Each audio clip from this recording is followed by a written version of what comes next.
नमस्कार दोस्तों, सब्सक्राइब कीजिए अनसुने फैक्ट चैनल को और बेल आइकन को दबाइए लेटेस्ट वीडियो सबसे पहले देखने के लिए।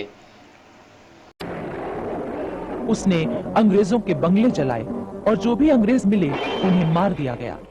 सन 1857 में पंजाब की सबसे बड़ी छावनी लाहौर के पास मियामीर में थी। मियामीर में गोरे सिपाहियों की तुलना में हिंदुस्तानी सिपाही 4 गुना ज्यादा थे। अंग्रेजों के खिलाफ क्रांति के प्रचारकों ने क्रांति की चिंगारियां पेशावर, लाहौर, अमृतसर, जालंधर, फिल्लौर, फिरोजपुर आदि सभी स्थानों में पहुंचा दी थी। पंजाब के हिंदुस्तानी सिपाहियों की योजना ये थी कि सबसे पहले मियामीर के सिपाही लाहौर के किले पर चढ़ाई करेंगे। इसके बाद पेशावर, अमृतसर, फिल्लौर और जालंधर की पलटनें एक साथ क्रांति आरंभ कर देंगी। मियामीर में रॉबर्ट मॉन्टगोमरी अंग्रेज सेनापति था। वो बहुत चतुर और चालाक था। उसे जैसे ही मेरठ और दिल्ली की घटनाओं की जानकारी मिली, वो तुरंत सावधान हो गया। तभी उसके गुप्तचर ने खबर दी कि मियामीर के हिंदुस्तानी सिपाही भी क्रांति करने वाले हैं। 13 मई 1857 को मियामीर के परेड मैदान में मॉन्टगोमरी ने 1000 हिंदुस्तानी सिपाहियों को बुलाया। इसके तुरंत बाद तोपखाने सहित गोरे सैनिकों का दल आ गया और उसने हिंदुस्तानी सिपाहियों के दल को घेर लिया। मॉन्टगोमरी ने हिंदुस्तानी सिपाहियों को आदेश दिया कि वो अपने अपने हथियार नीचे रख दें।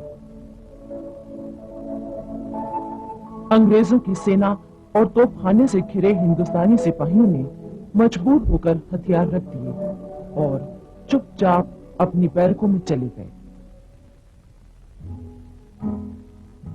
लाहौर के किले में मौजूद हिंदुस्तानी सिपाहियों से हथियार रखवाने के लिए एक गोरी पलटन भेजी गई। उसने वहां के सिपाहियों से हथियार रखवाकर किले के बाहर बैरकों में भेज दिया।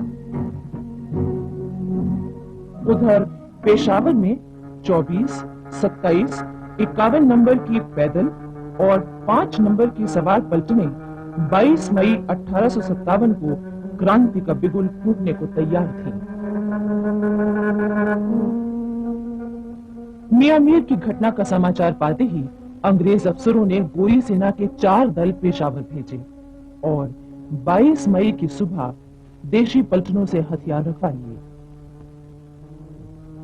22 मई की शाम अंग्रेज सैनिक सावधान थे कि कहीं छावनी या नगर में विद्रोह न हो जाए, किंतु उसी रात कुछ निहत्थे हिंदुस्तानी सिपाही नगर की ओर जा रहे थे। उन्हें अंग्रेज सिपाहियों ने पकड़ लिया। उसी रात 14 हिंदुस्तानी सिपाहियों को फांसी पर लटका दिया गया ताकि बाकी सिपाही उनसे सबक लें। बैरकों के बाहर तोपें लगा दी गईं। कोई भी हिंदुस्तानी सिपाही बाहर नहीं निकल सकता था। जिसने हिम्मत की उसे तोप के मुंह से बांधकर उड़ा दिया गया। पेशावर के पास होती मैदान में 55 नंबर पैदल पलटन थी। इसके सेनापति कर्नल स्पैटिश वुड को भरोसा था कि उसकी पलटन विद्रोह नहीं करेगी, किंतु पंजाब के अंग्रेज अफसरों ने उन पर दबाव डाला कि पलटन से हथियार रखवा लिए जाएं। इस पर दुखी होकर कर्नल स्पैटिश वुड ने आत्महत्या कर ली। होती मर्दान की 55 नंबर पैदल पलटन से हथियार रखवाने के लिए पेशावर से अंग्रेजों की सेना आई। 55 नंबर पैदल पलटन किले से भाग निकली। अंग्रेजों की सेना भारी संख्या में थी। उन्होंने कोई 150 हिंदुस्तानी सिपाहियों को मार डाला। जो हिंदुस्तानी सिपाही पकड़े गए उन्हें बाद में तोपों के मुंह से बांधकर उड़ा दिया गया। इस हृदय विदारक दृश्य का वर्णन अंग्रेज इतिहासकार जॉर्ज विकर्स ने किया है। एक चौरस मैदान की 3 ओर फौज खड़ी थी और चौथी ओर 10 तोपें थीं। पहले 10 हिंदुस्तानी सिपाहियों को लाकर तोपों के मुंह से बांधा गया और फिर तोप खाने के अफसर ने अपनी तलवार हिलाई। एक साथ 10 तोपों की गरज सुनाई दी और धुएं के साथ सिपाहियों के हाथ पांव सिर चारों ओर उड़ते हुए दिखाई दिए। ये दृश्य 4 बार दोहराया गया।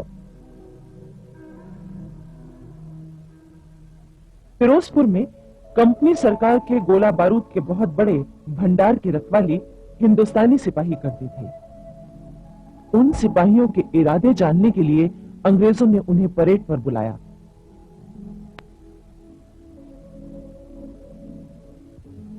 फिर उसी दिन कुछ ही घंटों बाद फिरोजपुर के भारतीय सिपाहियों ने क्रांति शुरू कर दी। अंग्रेजों ने स्वयं गोला बारूद का भंडार जला दिया। जालंधर, फिल्लौर और लुधियाना की देसी पलटनें चुपचाप क्रांति की तैयारी कर रही थी। 9 जून 1857 को आधी रात के समय जालंधर की देसी पलटन ने क्रांति का ऐलान कर दिया। वहां मौजूद अंग्रेज सेना के सिपाही और अफसर घबरा गए। क्रांतिकारी सेना बड़ी शान से लुधियाना की ओर रवाना हो गई। जालंधर की सेना का एक सिपाही फिल्लौर पहुंचा और उसने क्रांति की सूचना दे दी और वो आकर जालंधर की क्रांतिकारी सेना से मिल गई। अब दोनों सेनाएं लुधियाना की ओर बढ़ी। लुधियाना के अंग्रेज अफसरों ने सतलज पर बना कश्तियों का पुल तोड़ दिया। क्रांतिकारी सेना ने रात के समय उस पुल से कोई 3 किलोमीटर दूर से सतलज को पार करना चाहा, लेकिन पीछे से अंग्रेजी सेना ने हमला कर दिया। घमासान युद्ध हुआ। अंत में क्रांतिकारी सेना विजयी हुई।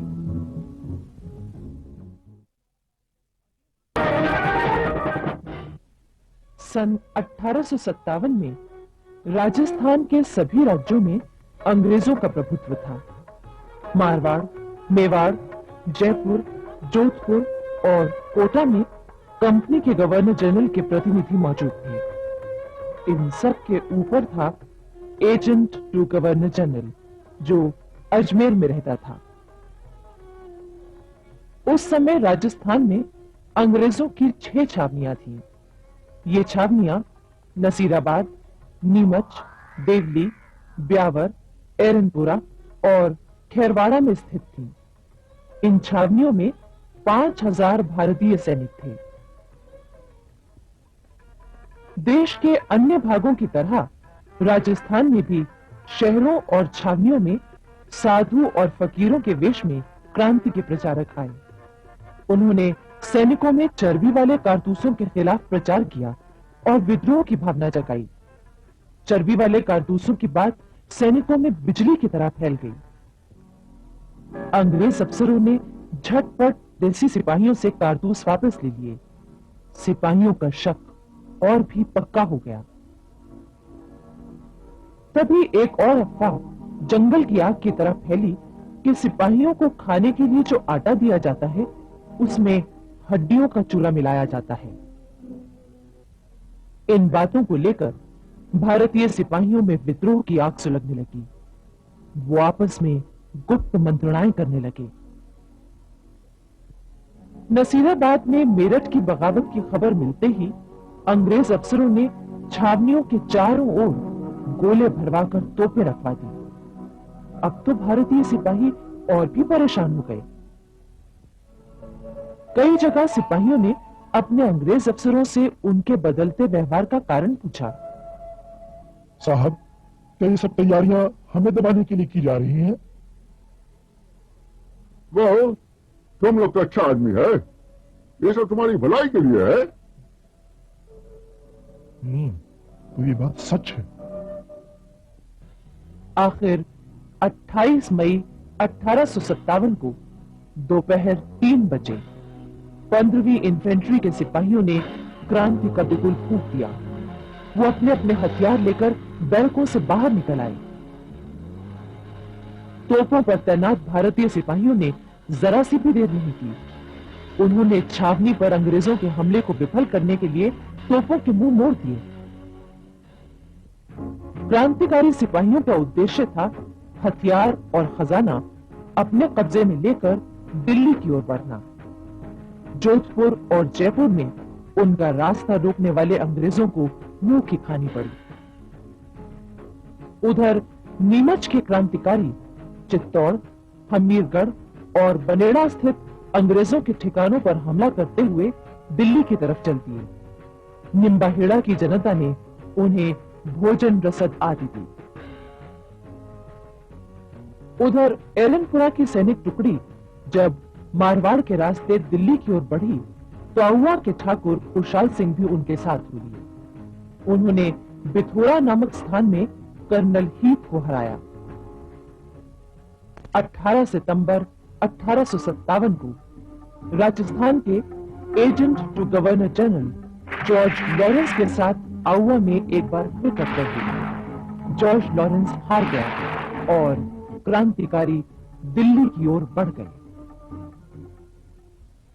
उधर भरतपुर में महाराजा ने विद्रोही सेना का रुख देखते हुए अंग्रेज अफसर मेजर मॉरिसन को सलाह दी कि वो भरतपुर छोड़कर चला जाए। मजबूर मॉरिसन 8 जुलाई 1857 को चला गया। 11 जुलाई 1857 को अलवर में भी विद्रोह छिड़ गया। अलवर और आसपास के गांव की जनता भी सिपाहियों के साथ हो गई। उसने आग में घी का काम किया। जयपुर में नवाब विलायत खां, मियां उस्मान खां और सादुल्ला खां की क्रांति योजना विफल हो गई और उन्हें बंदी बना लिया गया। इसी समय टोंक की सेना ने भी विद्रोह कर दिया। नीमच से आए क्रांतिकारी सिपाहियों के साथ मिलकर नवाब से धन वसूल किया और फिर दिल्ली की ओर चल पड़े। मेवाड़ के असंतुष्ट सामंत गुप्त रूप से राजस्थान की क्रांतिकारी सेनाओं की लगातार मदद करते रहे। वहां विद्रोह भड़कने की पूरी आशंका थी। क्रांतिकारी सिपाही जब दिल्ली पहुंचे तो अंग्रेजी सेना ने दिल्ली पर घेरा डाला हुआ था। क्रांति दल ने पीछे से हमला बोल दिया। अंग्रेजों को हटना पड़ा। राजस्थान में सन 1857 की क्रांति का एक महत्वपूर्ण केंद्र था Kota. Political agent major Burton ने महाराव से कहा कि वो जयदयाल, रतनलाल और जियालाल नामक अधिकारियों को उसके हवाले कर दें। इस बात पर भारतीय सिपाहियों और अंग्रेजों में मारकाट छिड़ गई। मेजर बर्टन और उसके दोनों बेटे भी मारे गए। इतिहासकार लिखते हैं कि कोटा के क्रांतिकारी इतने जोश में थे कि उन्होंने मेजर बर्टन का सिर काटकर पूरे शहर में घुमाया। किंतु इसके बाद अंग्रेजों ने कोटा के विद्रोह को दबाने के लिए दमन चक्र चलाया। 1857 की क्रांति की लपटें सारे देश में बराबर फैलती जा रही थी। देश का मध्य भाग भी विद्रोह की आग में जलने लगा था। ग्वालियर, ललितपुर, छतरपुर, सागर, विजयराघवगढ़, रीवा, दमोह, जबलपुर, मंडला, रायपुर, रामगढ़ आदि जगहों पर क्रांति फैल गई। जबलपुर के पास पूर्वा में राजा शंकर शाह ने अपनी कोठी से ही क्रांति संचालन की योजना बनाई थी। 52वीं रेजिमेंट के सिपाहियों का आना जाना बराबर बना हुआ था, किंतु किसी गद्दार ने ये बात अंग्रेजों तक पहुंचा दी। 14 सितंबर 1857 को कैप्टन क्लर्क ने अंग्रेज सिपाहियों के साथ राजा शंकर शाह और उनके बेटे रघुनाथ शाह को गिरफ्तार कर लिया। चटपट मुकदमा चला और दोनों बाप बेटे को अगले ही दिन तोपों से बांधकर उड़ा दिया गया। राजा शंकर शाह और उनके बेटे रघुनाथ शाह के बलिदान से सारे क्षेत्र में अंग्रेजों के प्रति घृणा फैल गई। भारतीय सिपाहियों ने उसी रात विद्रोह की घोषणा कर दी। इसी घटना से बेचैन होकर विजयराघवगढ़ के राजा सरयू प्रसाद ने भी विद्रोह की घोषणा कर दी। राजा सरयू प्रसाद की उम्र उस समय 17 साल की थी। उसके सिपाहियों ने अंग्रेजों के घोड़े छीन लिए। बाद में रीवा से अंग्रेज सेना आई। क्रांतिकारी सेना से युद्ध हुआ। पराजित होने के कारण राजा सरयू प्रसाद फकीर का वेश बनाकर वहां से निकल गए, परंतु अंग्रेजों ने उन्हें सन 1864 में गिरफ्तार कर लिया। जबलपुर में उन पर मुकदमा चला और काले पानी की सजा दी गई। किंतु राजा सरयू प्रसाद स्वाभिमानी व्यक्ति थे। उन्होंने आत्महत्या कर ली और इस तरह एक और स्वतंत्रता सेनानी शहीद हो गया। इन्हीं दिनों बघेलखंड के स्वतंत्रता वीर ठाकुर रणमत सिंह ने अजयगढ़ में अंग्रेजों का शासन खत्म किया और नौगांव छावनी पहुंचे, जहां क्रांतिकारी सेना उनसे मिल गई। ठाकुर रणमत सिंह उस समय के क्रांतिकारी नेता तात्या टोपे और कुंवर सिंह से संपर्क बनाए हुए थे। ठाकुर रणमत सिंह का युद्ध केवल अंग्रेजों के खिलाफ ही नहीं था, बल्कि उन सभी राजाओं के खिलाफ भी था जो अंग्रेजों का साथ दे रहे थे। बेलसाए नामक स्थान पर उन्होंने जनरल केसरी सिंह को पराजित किया। फिर लेफ्टिनेंट ऑसबर्न की सेना से क्योटी के किले में भयंकर भिड़ंत हुई। अनेक भारतीय वीर शहीद हुए। ऑसबर्न मारा गया। विजयी ठाकुर रणमत सिंह रीवा में आकर अपने घावों का इलाज कराने लगे। अंग्रेजों ने रीवा के महाराजा रघुराज सिंह पर दबाव डाला कि वो रणमत सिंह को गिरफ्तार कराने में मदद करें।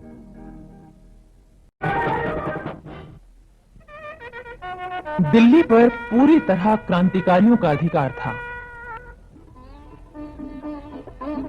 सम्राट बहादुर शाह जफर, बेगम जीनत महल, सेनापति बख्त खां और कुछ अन्य नेताओं की सलाह से शासन का काम चल रहा था।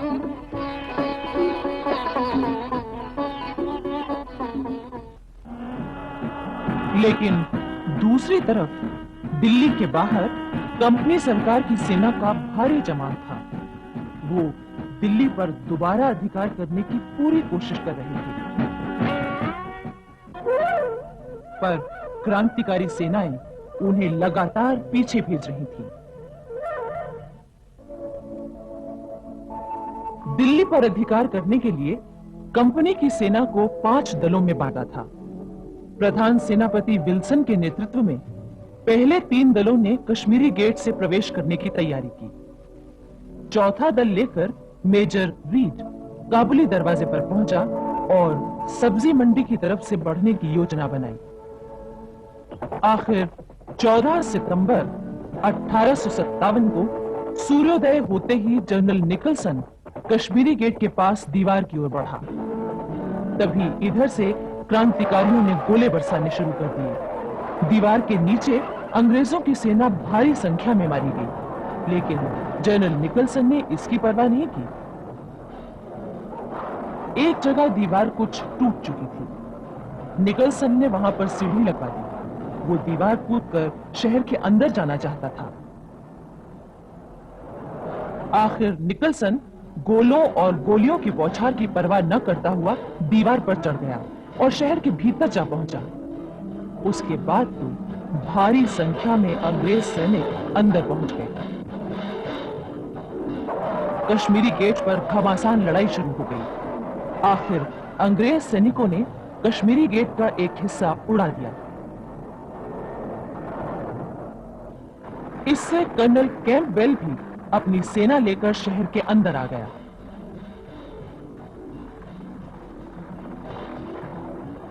सब्जी मंडी के पास क्रांतिकारी सेना ने मेजर रीड की सेना का मुकाबला किया। वहां भी घमासान लड़ाई हुई। कर्नल कैंपबेल की सेना जामा मस्जिद की ओर बढ़ी। मस्जिद में उस समय कई हजार मुसलमान जमा थे। उन्हें पता चल गया कि अंग्रेज मस्जिद उड़ाना चाहते हैं। वो सब अपनी तलवारें लिए मुकाबले के लिए निकल पड़े। अंग्रेजों ने उन पर गोलियां चलाई, काफी लोग मारे गए, पर इससे उनका हौसला नहीं टूटा। इतिहासकार लिखते हैं कि मुसलमानों ने जिस फुर्ती से आक्रमण किया, उससे कंपनी के बंदूकधारी सिपाही घबरा गए। उन्हें दोबारा बंदूकें भरने का मौका ही नहीं मिला। कर्नल कैंपबेल भी घायल हो गया। दिल्ली में हुए 14 सितंबर के संग्राम के बारे में अंग्रेज लेखक मानते हैं कि सन 57 की क्रांति का ये सबसे भयंकर संग्राम था। उस दिन कंपनी के 66 अफसर और 1104 सिपाही मारे गए, जबकि करीब 1500 क्रांतिकारी शहीद हुए थे।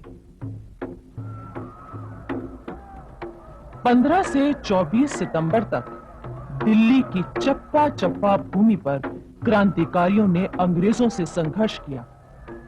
इसके बाद दिल्ली का 3/4 शहर अंग्रेजों के कब्जे में आ गया।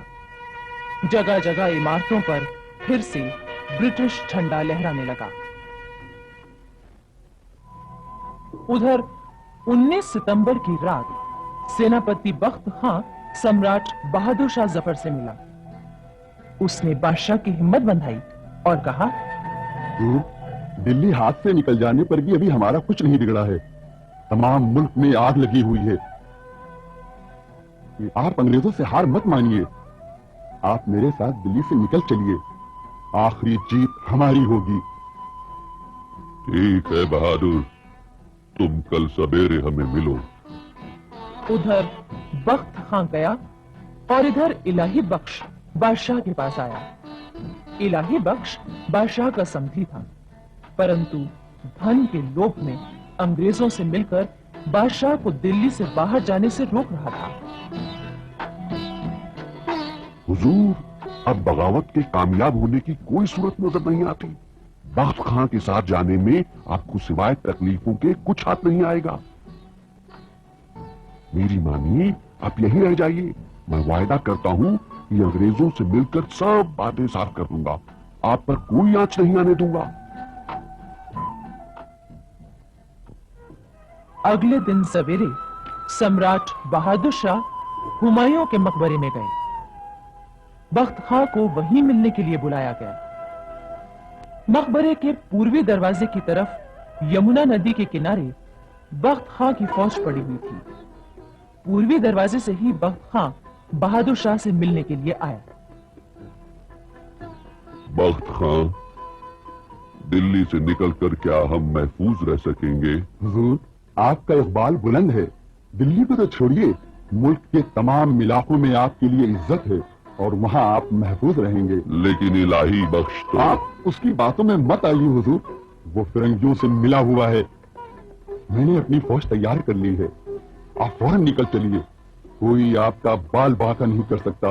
बख्त खां, मुझे तुम पर पूरा यकीन है। ठीक है, मैं थोड़ी देर में तुम्हारे साथ चलूंगा। बख्त खां के जाते ही इलाही बख्श फिर पहुंच गया। सारे मुल्क में फिरंगियों ने मार काट मचा रखी है। आज नहीं तो कल आप पर मुसीबतें आ जाएंगी। मेरी मानिए, फिरंगियों से दोस्ती करने में ही भलाई है हुजूर। बूढ़ा बादशाह अजीब पशुपेश में पड़ गया। अभी इलाही बख्श अपने दांव पेच चल ही रहा था कि बख्त खां पहुंच गया। अरे, ये फिर यहां टपका। हुजूर, मैं आपका रिश्तेदार हूं। भला मैं आपसे क्यों दगा करूंगा? लेकिन ये बख्त खां पठान है। मुगलों से अपनी कौम का पुराना बदला चुकाना चाहता है और आपके साथ धोखा करेगा। अच्छा तो ठहर, अब मजा देख धोखेबाज। अभी तेरा फैसला किए देता हूँ। अरे अरे अरे, ठहरो बहादुर, ठहरो। ये क्या पागलपन है बहादुर? मुझे तेरी हर बात पर यकीन है और मैं तेरी हर राय को दिल से पसंद करता हूँ, मगर जिस्म की कुव्वत ने जवाब दे दिया है, इसलिए मैं अपना मामला तकदीर के हवाले करता हूँ। मुझको मेरे हाल पर छोड़ दो और बिस्मिल्लाह करो। हमारी फिक्र मत करो, अपने फर्ज को अंजाम दो। बादशाह की बातें सुनकर बख्त खां का दिल टूट गया। वो गर्दन नीची करके पूर्वी दरवाजे से बाहर निकल आया। फिर तो इलाही बख्श को मौका मिल गया। वो फौरन कैप्टन हडसन के पास पहुंचा। साहब, देर मत कीजिए, यही मौका है। बख्त खां को बादशाह ने नाराज करके भेज दिया है। आप पश्चिम के दरवाजे से चलकर फौरन बादशाह को गिरफ्तार कर लीजिए। साहब। फिर इलाही बख्श लपक कर बादशाह के पास पहुंच गया। पीछे पीछे हडसन बहादुर शाह को गिरफ्तार करने पहुंचा। वो उसे देखकर हैरान रह गए। बादशाह ने अब इलाही बख्श की सारी चाल समझ ली थी। उन्होंने नफरत से उसकी ओर देखकर कहा, इलाही बख्श, क्या तुमने इसीलिए मुझे बख्त खां के साथ जाने से रोका? कैप्टन हडसन ने सम्राट बहादुर शाह जफर, बेगम जीनत महल और शहजादे जमा बख्त को गिरफ्तार कर लिया और उन्हें लाकर लाल किले में कैद कर दिया। इसके बाद फौरन ही कंपनी के बड़े अफसरों की मीटिंग हुई। कैप्टन हडसन और जनरल विल्सन की राय थी कि सम्राट बहादुर शाह को फौरन मार डालना चाहिए, लेकिन कंपनी के बड़े अफसरों ने कहा कि इससे देश के हालात और ज्यादा बिगड़ सकते हैं, इसलिए उन्हें कैद ही रखा जाए। उधर हुमायूं के मकबरे में बादशाह के दो बेटे मिर्जा मुगल और मिर्जा अख्तर सुल्तान और पोता अबू बकर अभी मौजूद थे। ये लोग तय नहीं कर पाए थे कि वो किधर जाएं। इलाही बख्श को जैसे ही ये बात मालूम हुई तो वो भागकर कैप्टन हडसन के पास पहुंचा। उसने हडसन से कहा, आप फौरन चलकर बादशाह के बाकी दो बेटों और पोतों को गिरफ्तार कर लीजिए। वो लोग भागने ही वाले हैं। कैप्टन हडसन तुरंत मकबरे में पहुंचा और तीनों शहजादों को गिरफ्तार कर लिया। इलाही बख्श ने उन्हें उस वक्त यही भरोसा दिलाया कि वो जनरल विल्सन से उनकी जान बख्शवा देगा। अब हडसन तीनों शहजादों को बग्घी में बिठाकर शहर की ओर ले चला। अंग्रेज सैनिक सवार बग्घी को घेर कर चल रहे थे।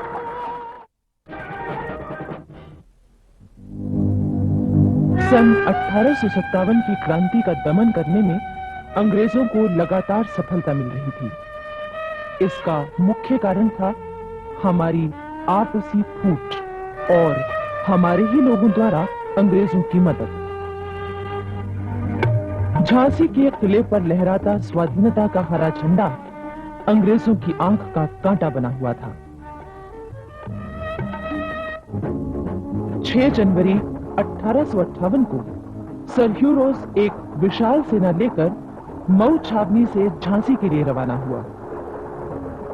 रास्ते में रायगढ़, सागर, बानपुर, चंदेरी आदि विजय करता हुआ वो 20 मार्च को झांसी के पास पहुंचा।